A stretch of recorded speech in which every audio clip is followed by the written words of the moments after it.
A paz do Senhor, sou Newton Oliveira, do site Firme Propósito. É muito bom trazer mais uma reflexão bíblica e hoje nós vamos falar sobre o dom do ensino.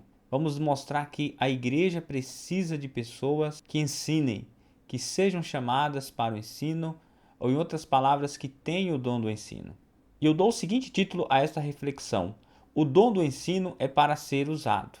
A igreja precisa capacitar as pessoas que são chamadas para ensinar. E vamos ver Romanos capítulo 12. Então, Romanos 12, versos 3 a 7, tendo como contexto mais amplo todo o capítulo 12 do livro de Paulo aos Romanos. O que nos diz Romanos 12, 7, que é a essência da nossa mensagem? Ensine com dedicação, ou que haja dedicação no ensino.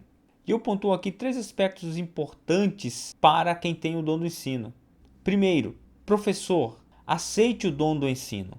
Destaco que estamos falando aqui para professores cristãos, professores que atuam na igreja. Demarcamos o professor como possuidor de um dom, uma capacidade espiritual para ensinar. Nos versículos 3 a 6, Paulo diz o seguinte: porque pela graça que me foi dada, digo a cada um dentre vós que não pense de si mesmo além do que convém. Antes, pense com moderação, segundo a medida da fé que Deus repartiu a cada um. Porque assim como num só corpo temos muitos membros, mas nem todos os membros têm a mesma função, assim também nós, conquanto muitos, somos um só corpo em Cristo e membros uns dos outros. Então, é necessário aceitar o dom do ensino. O próprio apóstolo aceita o seu dom, o seu chamado. Quando ele diz assim: pela graça que me foi dada, digo a cada um de vós. E ele destacou esse ponto, que ele estava agindo baseado no chamado de Deus. E fica a exortação para você: se você tem o dom do ensino, não seja negligente com esse dom. Defenda o ministério do ensino, defenda a importância da igreja aprender mais. Se por acaso a sua igreja está diminuindo o tempo dedicado ao ensinamento da palavra, ao ensinamento bíblico, corra atrás, converse, leve para as instâncias superiores de sua igreja e lute por esse dom. Segunda lição: professor, entenda que o dom é nos dado pela graça de Deus. Voltando ali no versículo 3 do capítulo 12 de Romanos, Paulo nos diz que pela graça que me foi dado, diga a cada um, não pense de si mesmo além do que convém, antes pense com moderação.